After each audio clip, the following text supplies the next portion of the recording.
Nasa linya po muli ngayon si Miss Jessica Reyes Cantos. Good morning, Miss Jessica. Magandang maga, DJ Chacha. At last, I get to interact with you. Naku, Idol kita. salamat po. Thank you din po for being with us, ma'am. Yung pong ginagawa ninyo no, para sa bayan, malaking bagay po yan. Sinasabi ko nga dito sa mga kapatid natin, wala pa man tong open bycam, nandiyan na po yung grupo ninyo, of course, para bantayan ito pong budget deliberations na nangyayari sa Kamara. Pero bilang co-convener nga po ng Social Watch PH, para po sa inyo, gusto muna naming malaman, for sure, masaya kayo dito sa open bycam na isinusulong ngayon sa Kamara. Pero kung titignan natin, ito talagang sinusulong nila, talaga po ba na mas magiging inclusive ngayon yung approach ng Kongreso compared po sa ginagawa nyo ng pagbabantay noon sa budget?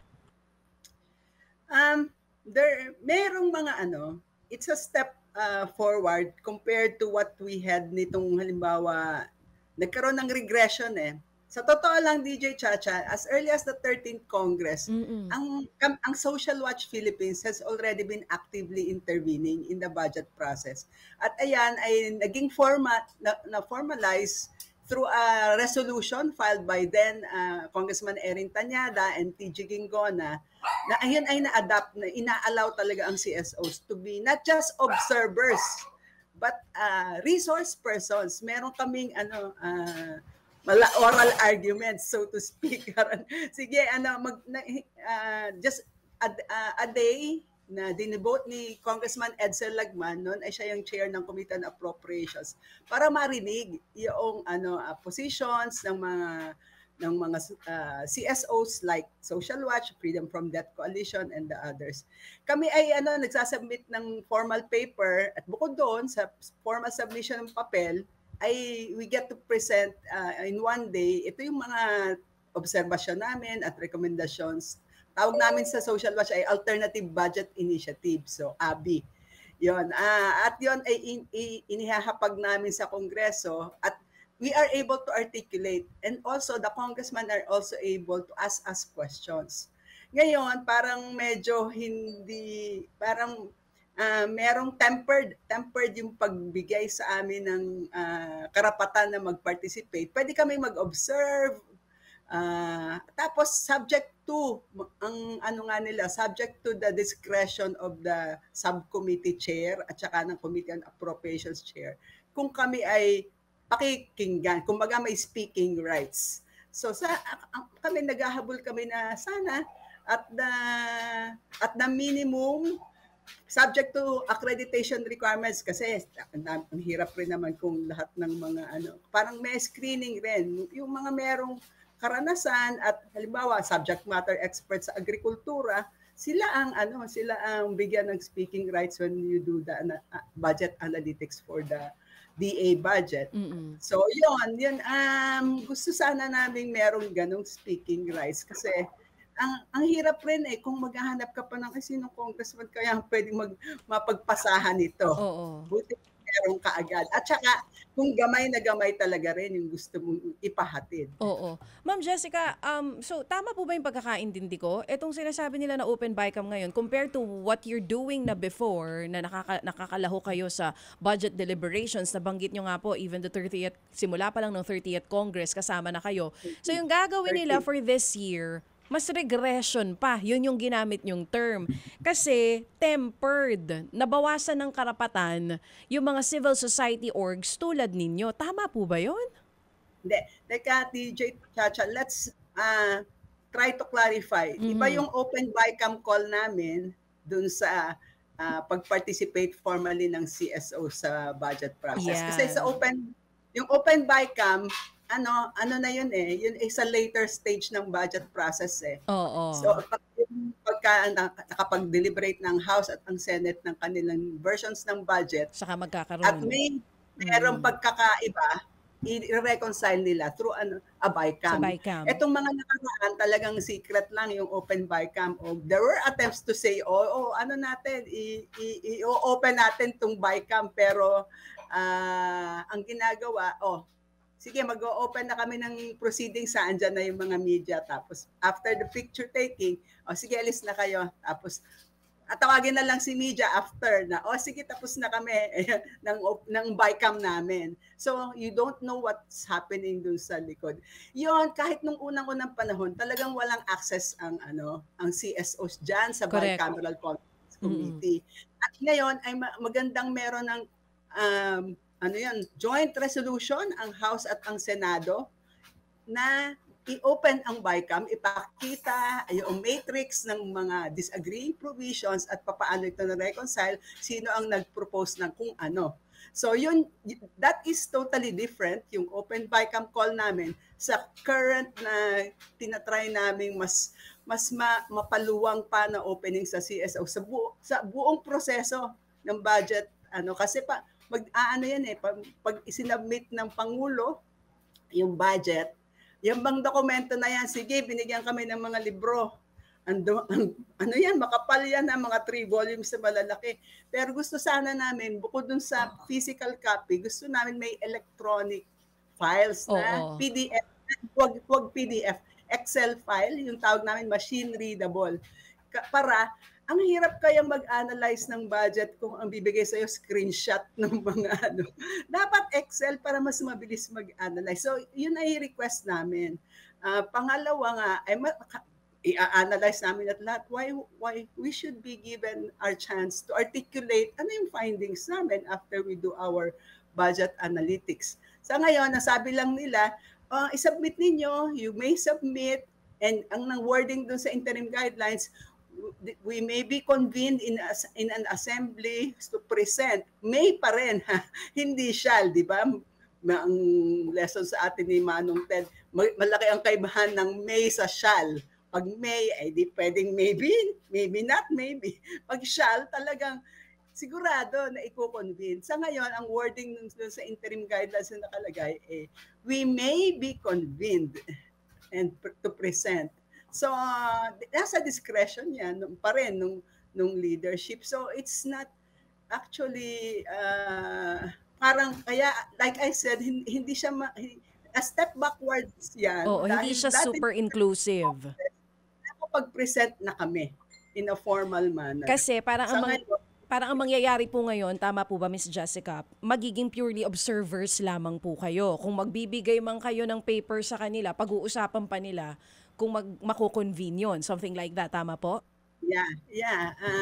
Tapos yesterday, when asked na, halimbawa, merong supposedly committee that is a task force for CSO participation that was created, that was named in the interim guidelines na andyan yung Congressional Planning and Budget Research Department, andyan yung Committee on Appropriations, andyan yung Committee on People's Participation.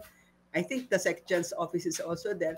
Nagtuturoan sila noong tinatanong paano ba, ilan bang CSOs ang pwedeng magsalita.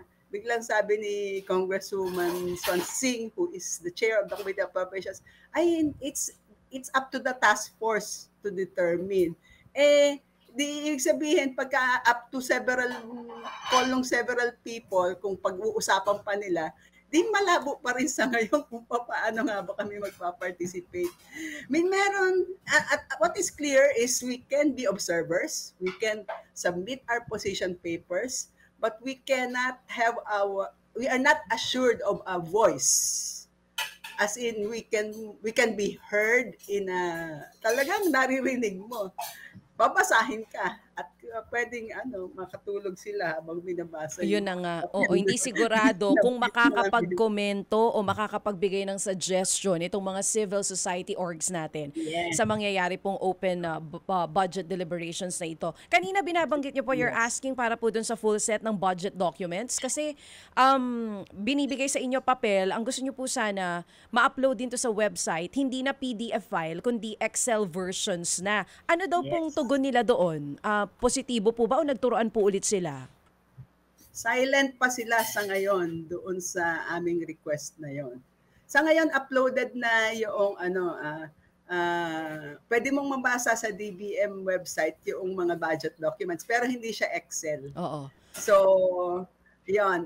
At ang request namin, kasi di submission ng Pangulo, pagka naging General Appropriations Bill, ito ay panukala na ng Kongreso batay dun sa hearing nila at maging mapasa na ang second reading and third reading, gusto rin namin merong Excel file na version. Oo, para mas Para mas madaling mabasa. masusundan namin kung anong ginawa nila pamula noong nag-submit si Pangulo, i-compare namin with ano yung lumabas na third reading version. And we are, I wish to also make that call, a similar call sa Senado. Kasi ganun rin ang Senado magpe-first reading, second reading, and third reading. Sana meron rin silang Excel file versions so that we are in step with them. Sa totoo lang, DJ Chacha, pwede namin, ang dami namang platforms and we are happy na andyan kayong mga media, lalo na ang inyong programa, talagang very open sa hearing CSO's position. So, kung hindi kami mabigyan ng boses, sana naman, palagi ko naman mapapagbigyan kami. Medyo may rin naman kami, may kakyutan kahit paano. Baka naman mapagbigyan. Pero kung meron kaming budget serye na kinokonduct sa Social Watch na iyon ay Facebook Live rin, we are here, parang kami mga CSOs. Sige, take up natin ng agriculture, ang health, ang So we try to provide platforms for ourselves so that we can consolidate the positions of various sectors and isasubmit rin yan sa Kongreso. Pero yun nga, iba talaga kasi sila yung elected representatives and they have the so-called power of the purse. Oo. So, sa madaling salita, may resistance pa rin po sa full disclosure ng magiging budget deliberations. May sagot po ba sila doon sa hinihingi nyo po na dapat po yung GAB nakapublish din, hindi lang yung GAA? Wala pa rin. Inaantay. I think in the next few days, they will formally, kasi parang itong mga nakaraang araw, mga preliminaries pa rin lang naman eh. And then may back and forth na on. Kami muna actually ang hininga ng guidelines. Ang Social Watch together with, ang dami naming mga CSOs na interesado, yung People's Budget Coalition, yung Education Network, yung Health Justice, yung Code NGO, ang dami mga tobacco free kids na grupo, youth organizations at kami ay nakakapag-usap-usap at nagsasabi inupuan namin, ito yung proposed guidelines namin, inihain namin yan kay Speaker Romualdez. Mahaba, extensive, tingnan mo sa Facebook account namin at saka sa People's Budget Coalition. At then yung lista, meron nga kami 4 na classification ng CSOs that we will be participating. Merong purely makakapanood ka lang Facebook Live, ganyan. Yung what's happening now. Merong pwede kang mag-submit ng pwede kang mag-comment dun sa mga merong ganong access na level. Meron namang yung talagang pwede kang mag-submit ng position paper at yung sa huli, yung talagang pwede kang magsalita. Okay, sige. So ilatag natin ito ngayon, Madam Chair. Madam Chair, ilatag natin ito ngayon sa kauna-unawang sitwasyon at paliwanagan, no?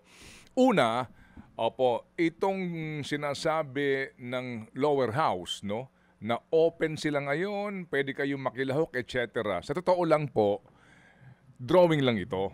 Actually, 'di ba? Kasi at the end of the day, pwede kang magbigay ng proposal pero they will decide kasi nga sila ang makapangyarihan sa budgets. That's klaro. Ma'am Jessica, that's point number 1, right? Right.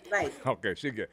Pangalawa, kung sakasakali man na may protesta ka sa alimang probisyon ng kanilang aaprubahan na bill sa budget, bago dumaan, kumbaga, bago sila humantong dun sa BICAM, yung kanilang aaprubahan na version, kasi kaya may BICAM kasi magkaiba silang version eh. So kung meron kang tutol dito o anuman, magiging on record lang yan and noted, di ba Ma'am Jessica? Yes po. Noted. Di ba? Ganun yan eh. Duly noted po ito. So lumalabas, hanggat hindi ka miyembro ng Kongreso o ng Senado, at kung miyembro ka man ng Kongreso o Senado pero hindi ka majority, hindi mananaig ang gusto mo. pwede pong sabihin nyo, Mr. Speaker, can we put this to a vote? Yung nga po, di ba, ma'am? Pwede po kasing ganun eh. Opo, yung nga po. Tapos on record, makikita natin who voted for and against yung panukala na tingin nyo naman ay very Tama. reasonable. At yung transparency po, yung parang making the entire deliberations public, I think it's a step forward. Okay. It's also a step forward na we are making public the CSO's demands, and we will really be actively looking for champions. So that kahit na hindi na po wala kaming boses, yes, ma'am. one or two congressmen will stand up and say, sana po andun pa rin kayo sa Kongreso, manong sa inyo namin ibibigay. So Ma'am Jessica, to be more pragmatic, to be more realistic about this issue, para lang ho ninyo maintindihan ng mga kababayan natin na nakikinig na kung gaano kahirap itong laban na to, no? At saka at the end of the day, the majority will prevail in Congress, no? So, isinasabi nyo, dapat magbotohan dito, pero dalawang klase ang botohan. Nominal at saka viva voce.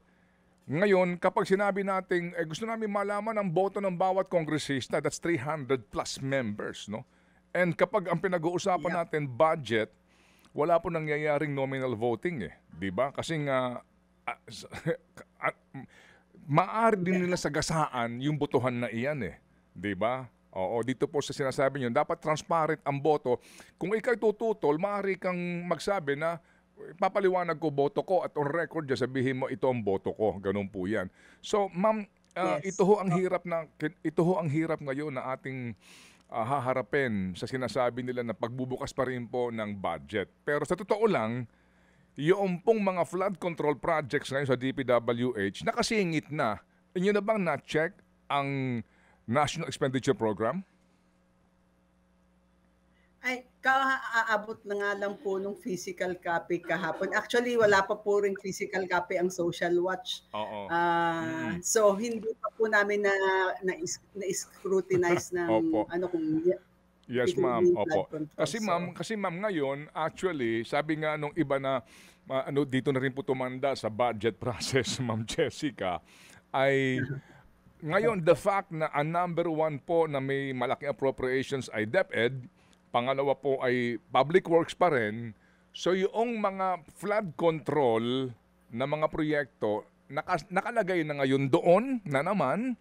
At kung ano po yung mga lalawigan na naman na meron pong before the budget printing nitong NEP na to, nakapagsabi na kailangan nila dito through DPWH. Diba? So ngayon, maliban po dyan, lahat din po ng mga meron ng alokasyon para po sa cat's eye, sa road signage, lahat yan, nasa NEP na ngayon. So sabi nga ng iba, akala nyo, maiisahan nyo kami pero naunahan na namin kayo. Dahil ang gusto namin proyekto, nakalagay na sa NEP. Kumbaga, sa record nito, wala kaming siningit dyan kasi yan ay nanggaling sa DPWH. Anong sa inyo dumam? Ay, talaga pong correct kayo dyan, Manong Ted. Kasi po, sabi nga nila, illegal na yung pork barrel, yung PDAF, wala na. Pero sa totoo lang po, they have been more creative these days in inserting yung mga pork barrel nila. Bago pa lang isubmite ng executive ang ating budget, nagtatanong na po ang mga ahensya, anong gusto ninyong ipasok dito? Pero may mga guidelines, I suppose, on that. Ito sa infra, ito yung sa soft. So humihingi na po sila sa congressman at yun po yung nakapasok na. Ngayon, pag-submit, embedded na po roon yung mga pet projects ng ating mga chosen. Yes, ma'am. Opo. Kasi nga, sabi ko kahapon ni Madam Secretary Amena, na 10 trillion actually ang proposed budget ng lahat ng agencies, no? Pero doon lamang tayo sa kaya nating ponduhan. So umabot nga lang po ng 6.8 trillion round of figure. Yan sinasabi niya kahapon. So bottom line ngayon, ma'am, sa ating discussion na ito, kaninyo, maganda itong palatandaan na bukas na ang Kongreso, etc. Pero ma'am, sa totoo lang po ngayon, talagang talagang hanggang suggestion lang kayo.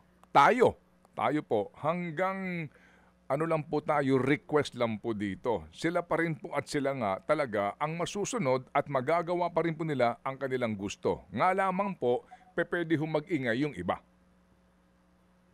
Opo, pwede talagang mag-ingay ang iba. At sa totoo lang, we are coming in actually, Manong Ted, with eyes wide open na pwede pong maging pabango lang tayo o dekorasyon, ang photo. Pero ang ano po namin sa CSOs, ang ating pong motto, basta merong kaunting siwang, i-try nating buksan. At baka naman sakaling makapag-provide tayo ng a little bit of liwanag. Kung hindi sa marami, kahit sa iilan na mga kongresista at sa ating mga mamamayan. Sa huli po I would rather fight and lose than not fight at all. Amen. Yun po ang aming pong motto sa mga CSOs na yan. We don't want to lose by default. Amen. Wag po tayo. Ang hirap po kasi masakit talaga po sa kalooban. Ako po pag minsan umiiyak pagka merong mga batas na ipinapasa na talaga namang alam mong kahindik-hindik ang epekto sa mga tao. Pero let's not lose the opportunity to articulate what we think. At ngayon meron pong kahit paano kaunting opening, and it's a start, and kahit paano, sana may rationality na mangyari, and little by little mas maintindihan ng mga tao kung anong ating mga pinaglalaban. Naman po sa edukasyon, sana po ay mas worthwhile na spending ang mangyari sa edukasyon. Kasi kahit na po napakalaki, sabi nila na sumutugon na tayo sa benchmark, global benchmark na 4% of GDP. Let's still scrutinize. Saan ba pupunta yung edukasyon na spending na yan? At ang laki-laki po ng cost estimate pag DPWH ang gumagawa ng classroom, 2.8 million. Pagka po LGU with private partners ay 1.5 million lang. Edi parang ang laki sana nung natipid. Mas maraming classroom ang nagawa. Sige po. So, Ma'am Jessica, ganito po, no? Sabi nga noong kay Armida Seguirreina, no, ni Tita Mids, no, na ikay lumaban pa rin at lumaban kahit alam mong hindi ka siguradong mananalo. Tama po ang inyong binibigkas po, Madam Jessica. Saan ho kayo kumukuha ng inyong pong funding? Kasi may gastos po ito, ma'am eh. Opo, ito pong inyong advokasiyang ito.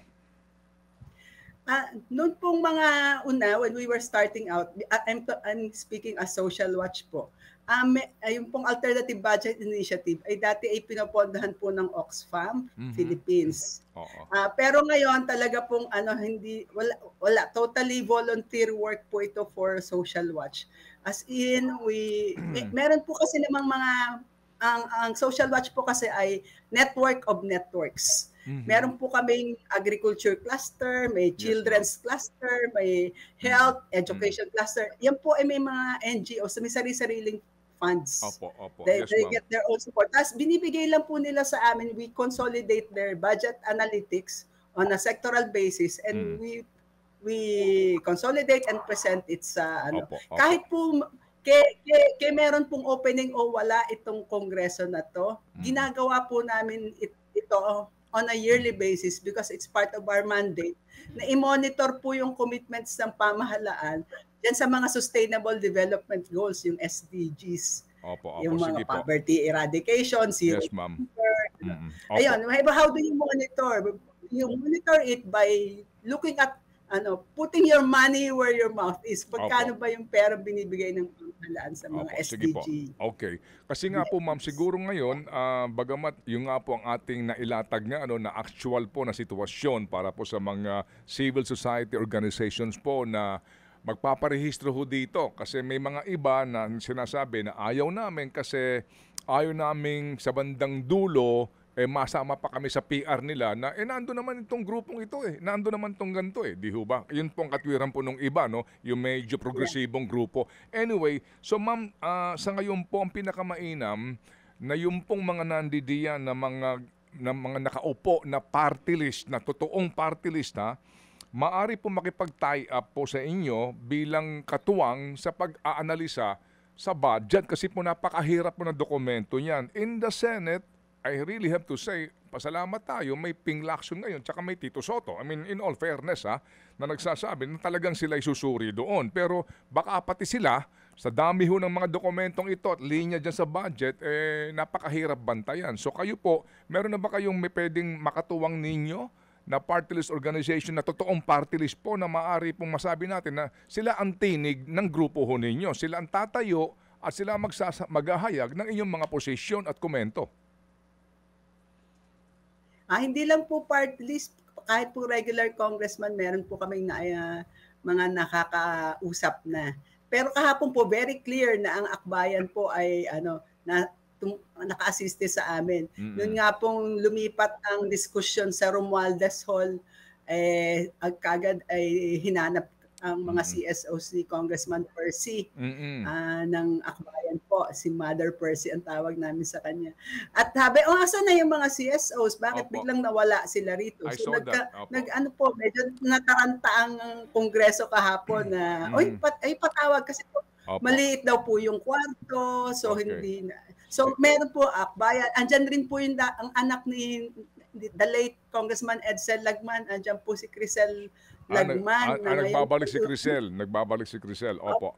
Nabalik siya. So I'm sure she will carry on the legacy of her dad na yun sa pag-scrutinize at pagiging open po. Sana po masuri ni Crisel yung flood control budget sa Bicol, no? Kasi yun po ang number yun po isa sa mga top notcher nga na binibigyan po ng pondo ng Kongreso. Sige po, so Madam Chair, kami po ay makikipag-ugnayan sa inyo. Hindi po ito ang katapusan po ng ating pong talastasan kasi nga magmamasid po tayo dito sa sinasabi po ng lower house ngayon, even the Senate, na iba na ho ngayon ang deliberasyon sa budget kasi bukas na umano sa mga civil society organizations gaya po ninyo. Salamat po sa inyo, Madam Chair, Ma'am Jessica. Salamat po ng marami, Manong Ted, DJ Chacha. Magandang umaga sa lahat. Apo, sa ulitin po, thank you very much. Yan po si Ma'am Jessica, right? Jessica sa Reyes Cantos ng Social Watch PH.